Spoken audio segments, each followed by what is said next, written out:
Are you ready for the mess? Well, that's good because the Giant Unplugged, the show, is back for a brand new episode. Let's get into it. The Real Housewives of Atlanta star Sheree Whitfield chooses opulence over responsibility. Now she's being sued for not paying those bills. Ciara gets an upgrade with her new record, and maybe she'll pay her bills around the city. Life on the D-List star Kathy Griffith, lights into the views Elizabeth Hasselbeck, and Drake's New York concert gets shut down due to the melee. You guys know what it is. Giant Unplugged TV starts right now.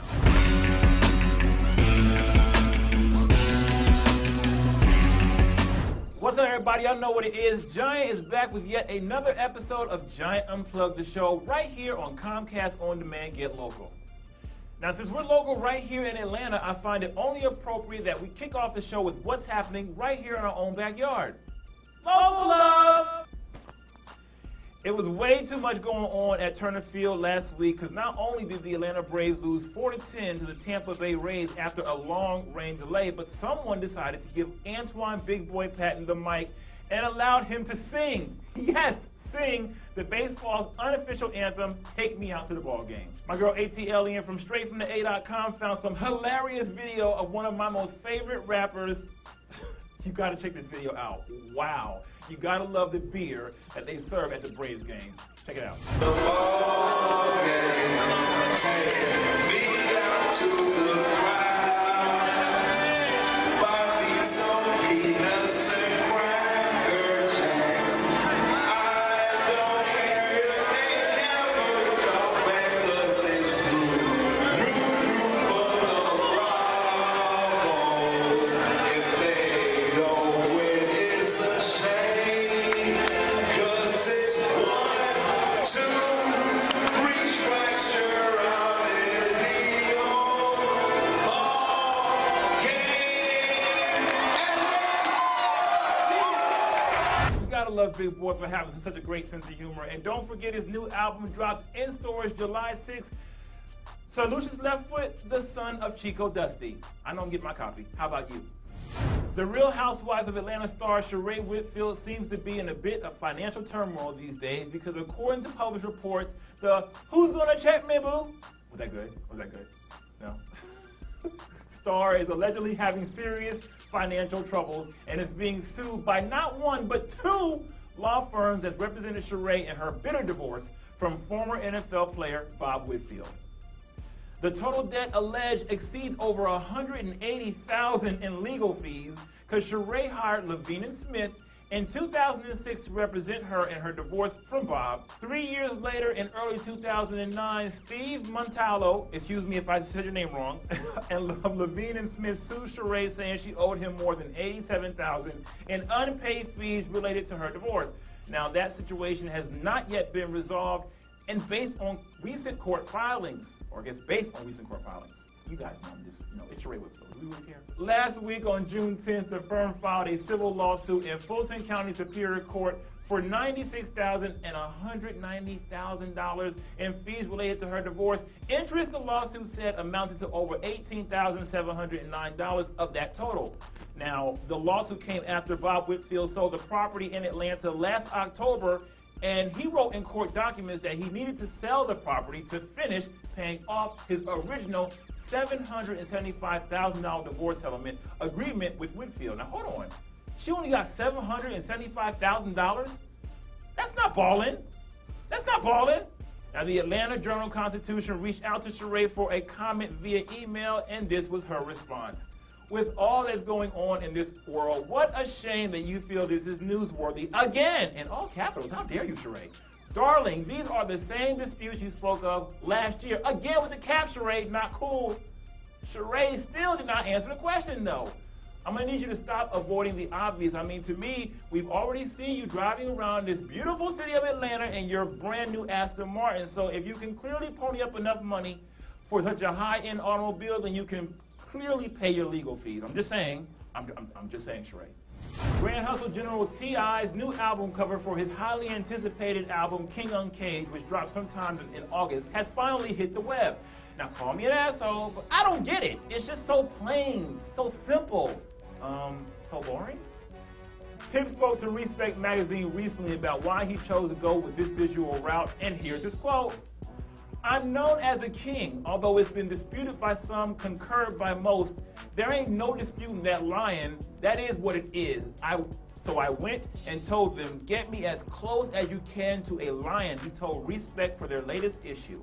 I figured we had to do some kind of slick and meaningful imagery to say the obvious without doing the obvious. He also noted that his name and album title will be absent from the cover, adding that everything is right there. You ain't gotta beat people in the head with what you're trying to say. Everything understood don't need to be explained. Why do rappers come from jail and always try to go so deep with stuff?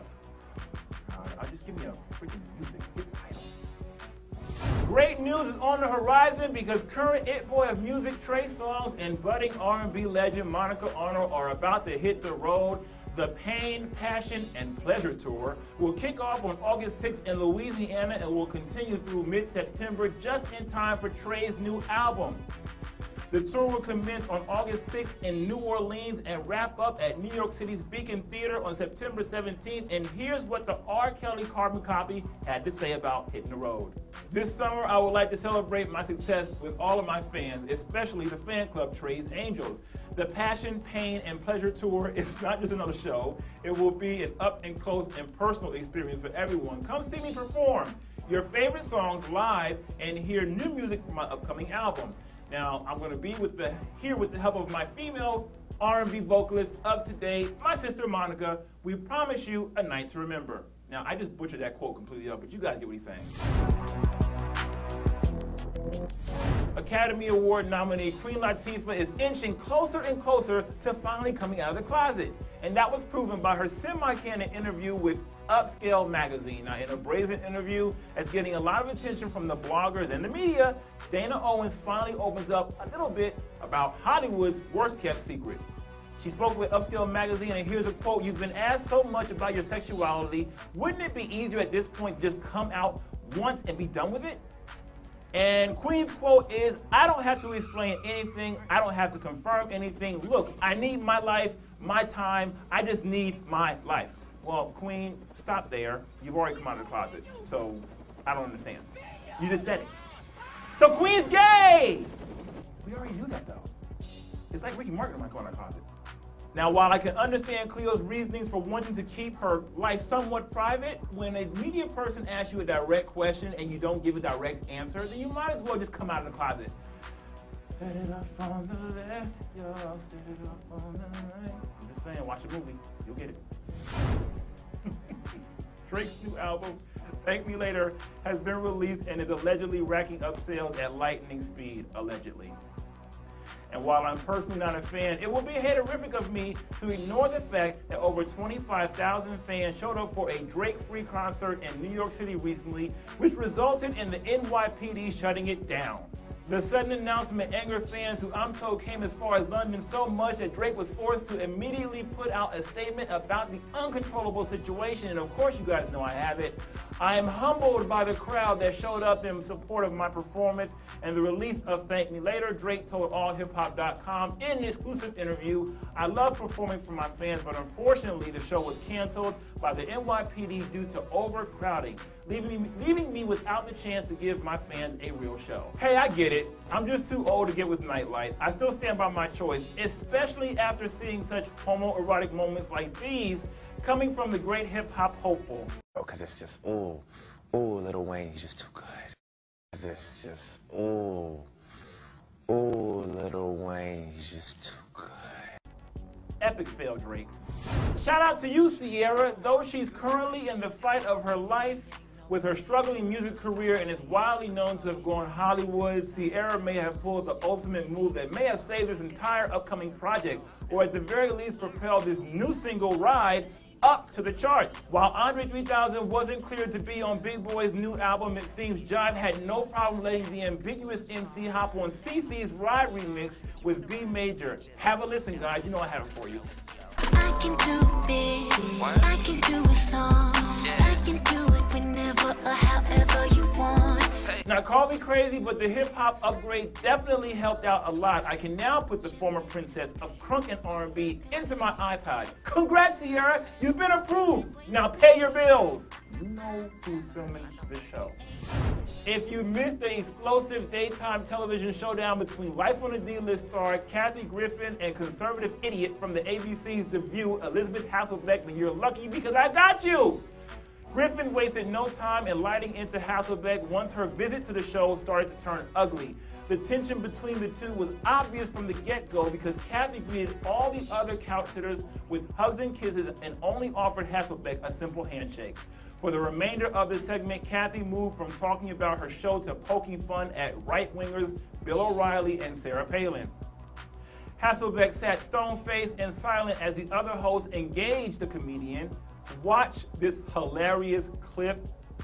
It is, I'm telling you, you got, ooh, just watch it, watch it, watch it. What does it to you? But Come on. you said things about people here that are A, untrue, and B, not so funny. So do you ever feel weird, like them coming here, say, and sitting here, and you kind of, you know, promoting things actually, when you this said moment some is what I stuff? live for, so bring it.